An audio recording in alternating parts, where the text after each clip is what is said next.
लाख के लिए जो नहीं मेरे पास कर चुकाने के लिए पैसा नहीं है, मैं अपनी कंपनी को बेचना चाहता हूँ। अब आया एसबीआई के पास में। एसबीआई ने कहा जी मुझसे तो आपने 1816 करोड़ लिए थे। एसबीआई ने कहा रुचि सोया को मेरे 1816 करोड़ वापस कीजिए।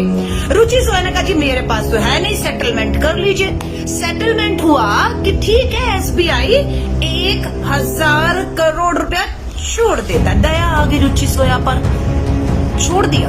एसबीआई ने 1000 करोड़ छोड़ दिया। बाकी सेटलमेंट हुआ कि ठीक है अब ऐसा करिए 800 करोड़ तो दे दीजिए। तो रुचि सोया ने एसबीआई को 1816 करोड़ में से 1000 करोड़ माफ करके 816 करोड़ देकर बैठ गया। अब उसके बाद रुचि सोया ने अपनी कंपनी की बोली लगाई। सुनिएगा ध्यान से। बोली जब लगाई तो खरीदारों में कौन आया? 3 ही लोग बचे इस देश में, पूंजीपति अदानी, अंबानी और लाला आमदेव की पतंजलि। बोली में पतंजलि ने रुचि सोया कंपनी को जो 12,000 करोड़ के कर्ज में डूबी हुई थी बैंकों का पैसा लेकर, उसे 4,350 करोड़ में खरीद लिया। पतंजलि ने कितने में खरीदा रुचि सोया को? 4,350 करोड़ को। अब लाला आमदेव के पास कहां से पैसा आएगा? कंपनी तो खरीदनी है, 4,350 करोड़ में खरीदनी है, पैसा नहीं है। ये गए फिर एसबीआई के पास। अब पतंजलि जाती है उसी एसबीआई के पास जिसके पास रुचि सोया ने पैसे लिए थे और वापस नहीं कर पाया। एसबीआई ने कह दिया लाला आमदेव जिस कंपनी को आप खरीद रहे हैं उसके शेयर 10 रुपए 17 रुपए में कंपनी कर्जे में डूब गई है। उस कंपनी को खरीदने के लिए एसबीआई आपको कर्ज नहीं दे सकता क्योंकि वो कंपनी डूब गई, पैसा डूब गया, आपसे भी उबर नहीं पाएगी। एसबीआई ने मना कर दिया। लेकिन एसबीआई की मजाल क्या, उसे पता नहीं था लाला आमदेव के संबंध पीएमओ तक है। सरकार बनाने में, काले धन के ऊपर पूरा आडंबर करने में लाला आमदेव का कितना हाथ है। एसबीआई को फोन आ गया कि लाला आमदेव को पैसा तो देना होगा। एसबीआई ने पहले मना किया, फिर हाँ कर दिया और एसबीआई ने लाला आमदेव को 1200 करोड़ का कर्ज दे दिया इसी रुचि सोया कंपनी को खरीदने के लिए। तो कंपनी खरीद लिया कितने में? 4,350 करोड़ में। 4,350 करोड़ किसको मिले? रुचि सोया को मिले। अब रुचि सोया को चाहिए था ना कि एसबीआई जाए और अपना 1000 करोड़ वसूल ले, लेकिन एसबीआई ने कहा वो तो पुराना मामला हो गया, सेटल हो गया, खत्म हो गया, अब हम रुचि सोया को परेशान नहीं करेंगे, हम 1000 करोड़ एसबीआई ने कहा भूल गए। तो रुचि सोया 4,350 करोड़ लाला आमदेव से लेकर आराम से फरार हो गया। अब लाला रामदेव पर आ जाइए। अब और इंटरेस्टिंग बात है, लाला रामदेव ने जब सोया को खरीदा तब उसके शेयर की कीमत थी, सुनिएगा, 10 रुपए से 17 रुपए के बीच में झूल रही थी रुचि सोया के एक शेयर की कीमत। लाला आमदेव के खरीदते ही कंपनी का शेयर 17 रुपए से 27 रुपए नहीं, 37 रुपए भी नहीं, 47 रुपए भी नहीं, 147 रुपए भी नहीं, सीधा 17 रुपए से 1,535 रुपए 5 महीनों में रुचि सोया का शेयर पहुंच गया 17 रुपए से 1,535 रुपए पे।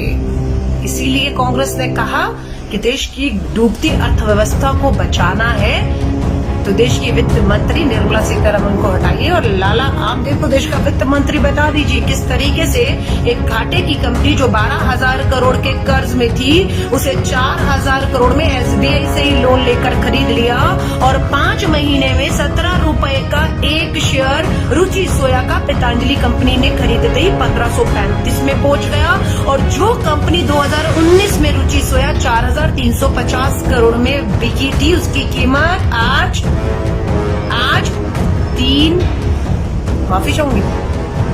35,360 करोड़, 4,350 करोड़ की कंपनी आज पहुंच गई है 35,360 करोड़ में। है ना बहुत बड़ी बात। अब लोग इसमें भ्रष्टाचार कह रहे हैं। ठीक है, सरकार ने लाला रामदेव की मदद की, एसबीआई जो कर्ज नहीं दे रही थी उसे कर्ज देने को कहा। किसने कहा, कब कहा, कैसे कहा, वो तो अब जो जांच तो होगी नहीं, टाइम बर्बादी है। और पॉलिसी में देखिए, पहले था कि रुचि सोया का जो पामोलिव ऑयल था उसका जो है हम लोग बाहर विदेशों से आयात करते थे। भारत पामोलिव ऑयल विदेशों से खरीदता था। लाला आमदेव को कौन खरीदेगा जब बाहर से इतना तेल आ रहा है?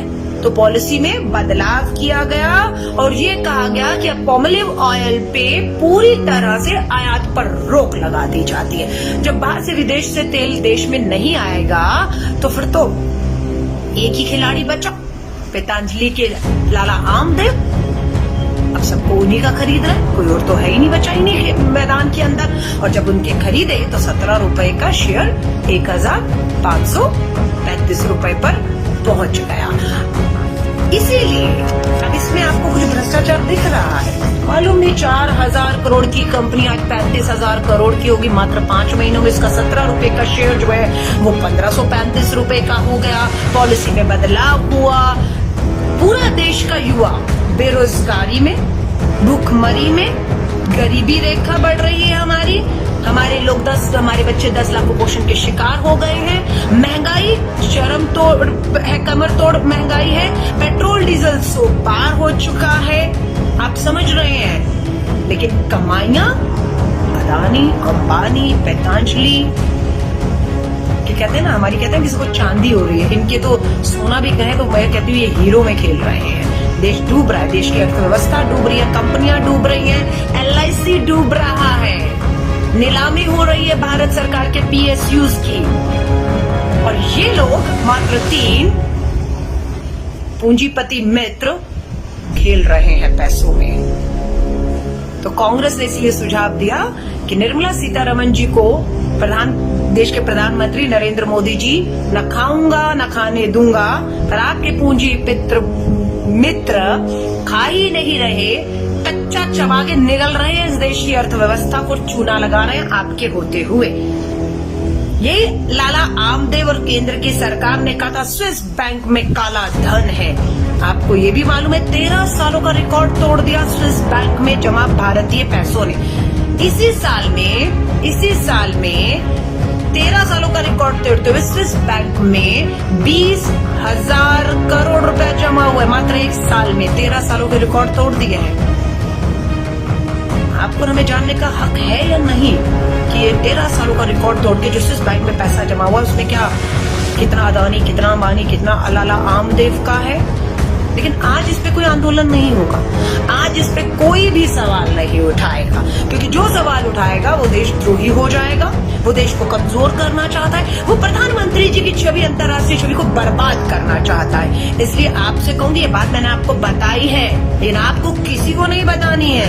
चुप करके रात के लगभग 10 बजने पर आ रहे हैं, सो जाइएगा और सुबह तक इस बात को भूल जाइएगा कि इस देश में न खाऊंगा न खाने दूंगा के कान के नीचे, नाक के नीचे किस तरीके से डूबती कंपनियों के पैसा माफ कर दिया जाता है SBI द्वारा 1000 करोड़, और उसी कंपनी को खरीदने के लिए दूसरी कंपनी को फिर 1200 करोड़ दिया जाता है, और वही कंपनी का शेयर 17 से 1500 पहुंच जाता है। वही कंपनी जो 4000 करोड़ की थी 5 महीने के अंदर 35,000 करोड़ की आ जाती है। तो मुझे तो लगता है जादू की छड़ी तो है लाला आमदेव के पास, तो इसीलिए से उन्हें देश का वित्त मंत्री बनाया जाए ताकि वो जादू की छड़ी इस देश की अर्थव्यवस्था को भी, डूबती हुई अर्थव्यवस्था GDP को बचाकर उभार सके। या खाली पूंजीपति मित्र ही आपके उभरेंगे और देश डूबता चला जाएगा। अमीर गरीब की खाई को यूं ही गहरा होते देना चाहेंगे।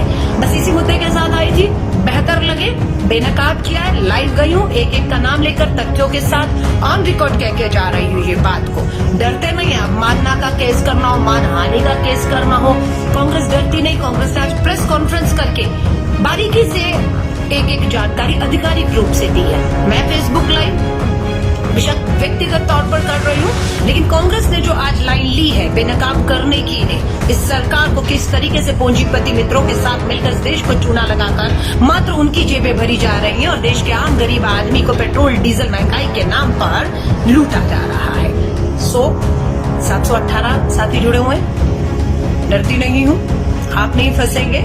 लाइव मैं कर रही हूँ, तथ्यों के साथ सारी जानकारी मैं रख रही हूँ। मानहानि का केस करना हो तो कीजिए, चुनौती देती हूँ, लेकिन बेनकाब तो हम करते रहेंगे। साथ से निवेदन है, वीडियो जरूर शेयर करिएगा। अपना ख्याल रखिएगा। जल्द दोबारा लाइव मिलूंगी। यही शुभकामनाओं के साथ शुभ रात्रि। जय हिंद, जय भारत।